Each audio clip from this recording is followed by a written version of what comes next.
Olá, seja bem-vindo. Está começando o DC Notícias Web. Veja os destaques dessa edição. Campanha de multivacinação e poliomielite é prorrogada e segue até atingir a meta. Parque Nacional do Iguaçu reajusta a tarifa. Hoje é comemorado o Dia Nacional do Livro. 29 de outubro de 2020, o DC Notícias Web já está no ar.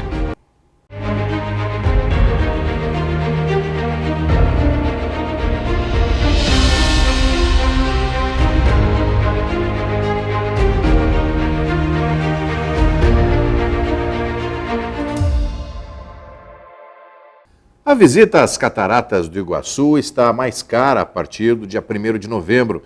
Veja os valores para visitar o atrativo. O Parque Nacional do Iguaçu, território das Cataratas do Iguaçu, é um dos pontos turísticos mais visitados do Brasil e uma das 7 maravilhas da natureza. Agora, durante a pandemia, o atrativo abre das 9 da manhã às 5 da tarde, com horários especiais em feriados prolongados. E também o visitante precisa agendar online o dia e horário com antecedência. A partir do dia 1º de novembro, os preços dos ingressos passarão por reajustes. Moradores dos municípios lindeiros de R$ 14 passaram a pagar R$ 15. Já os brasileiros, o reajuste vai de R$ 43 para R$ 47. O preço para visitantes do Mercosul sobe de R$ 57 para R$ 63. E os ingressos dos estrangeiros terão um aumento de R$ 8, de R$ 72 para R$ 80. E no feriado de finados, o comércio do lado paraguaio vai funcionar normalmente. Os turistas podem fazer suas compras seguindo algumas orientações. O Dia de Finados é um feriadão que vai beneficiar o turismo. Mesmo sendo um dia de descanso em vários países, no Paraguai não é feriado nacional, o que beneficia o comércio de fronteira, tendo em vista que, diferente do início da abertura da Ponte Internacional da Amizade no dia 15 de outubro, agora existem mais opções de entradas no país. Diferente dos primeiros dias da reabertura da Ponte Internacional da Amizade, agora algumas restrições estão sendo liberadas. A linha internacional de ônibus que liga Foz do Iguaçu à Cidade do Leste voltou a funcionar. E, além disso, a passagem de bicicleta também está sendo permitida.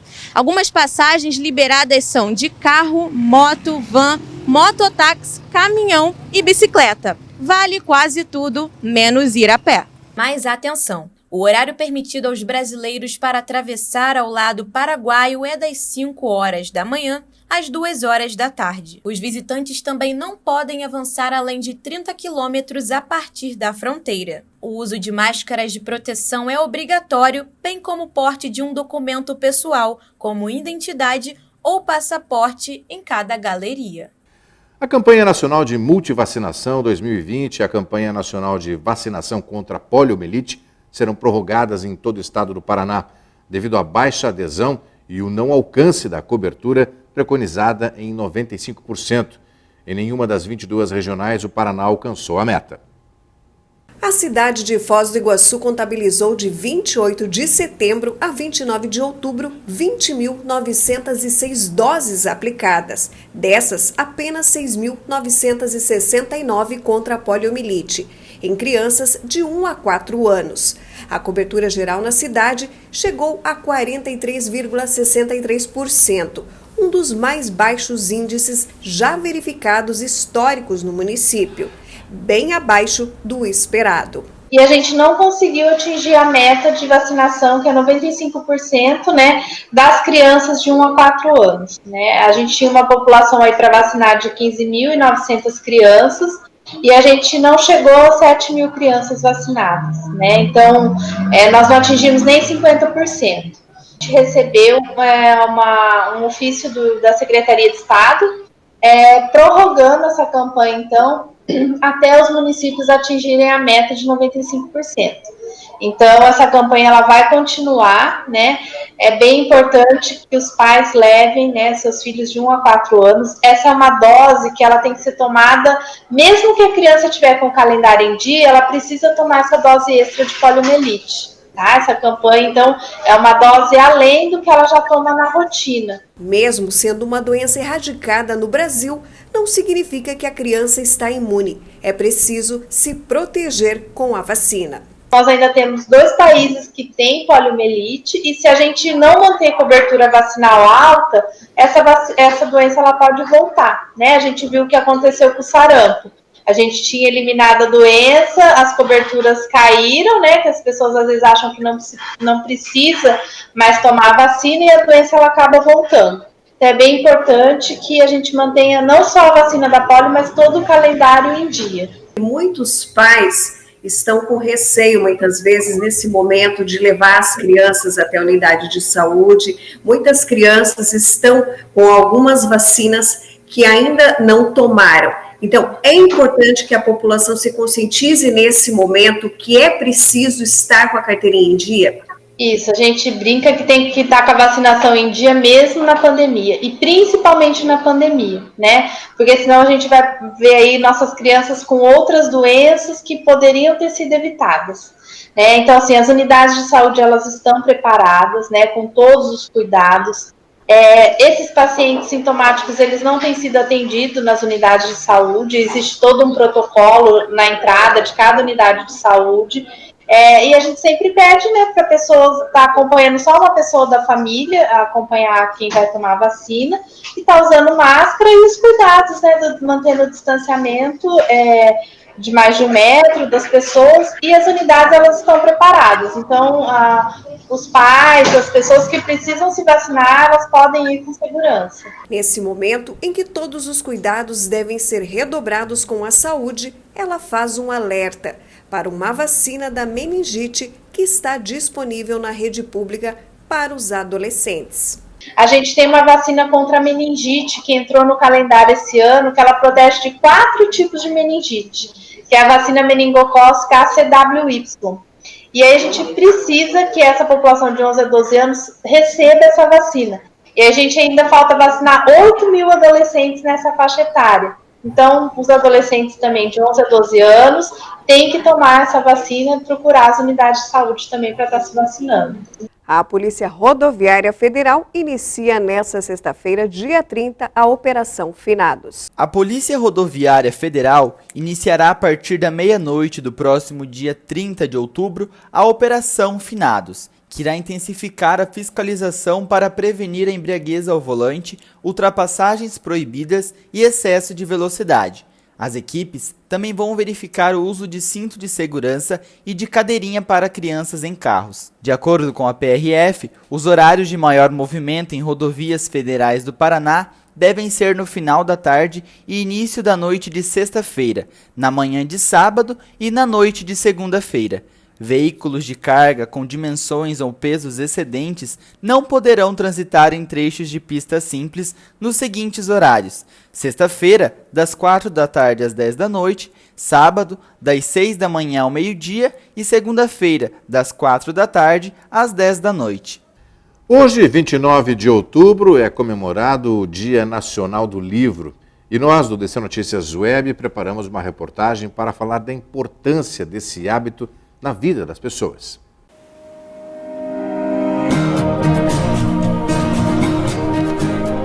Um dos maiores tesouros no qual se pode viajar pelo mundo, visitar outras culturas sem sair do lugar, é com certeza a leitura. No Dia Nacional do Livro, comemorado no dia 29 de outubro, a data reforça a importância de manter esse bom hábito. Ler um livro pode ser algo prazeroso, instigante, que faz refletir e que proporciona ensinamentos sobre assuntos diversos, atuais ou de qualquer época. Leitores apaixonados por esse universo reforçam a importância e a preciosidade encontrada nos livros. O Valdson é uma dessas pessoas. Os livros são para ele uma companhia inseparável desde a infância. Só esse ano ele já leu mais de 50 obras. O homem que não lê bons livros não tem nenhuma vantagem sobre o homem que não sabe ler. O que eu vou te dizer depois disso?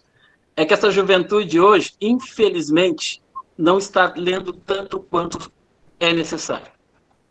O celular veio e tomou conta de tudo isso. Os smartphones estão tomando conta de tudo isso. Haja visto aí a febre do TikTok e de todas as outras coisas. Eu sou uma pessoa que milito na área da leitura há muito tempo. Eu, desde que aprendi a ler com 5 anos de idade, 5 para 6 anos de idade, o livro faz companhia. E eu diria que são os meus melhores amigos, os livros, e já me ensinaram muito. Agora, a leitura hoje, com a juventude, não está sendo incentivada. Eu cada vez vejo mais isso. É muito pouco que se incentiva os jovens a ler. Para os apreciadores dos livros como ele, ainda há um caminho longo a ser escrito nessa história, com a implantação de políticas públicas como forma de incentivo e, principalmente, oportunidade de conhecimento a todos. E a leitura começa com os pais, com os familiares, lendo. Aquele exemplo que arrasta. Se você não fizer isso, muito pouco você vai trazer a atração dos jovens. Eu acho assim, cada vez mais a gente tem que pensar em políticas públicas voltadas para o livro. Cada vez mais a gente tem que fazer com que o livro seja acessível para todos. Para a criança, para o jovem, para o adulto. Cada vez mais o livro não é só fonte de conhecimento. Ele é fonte de companhia, ele é fonte de amizade. E, como diz o ditado, eu do livro não me livro.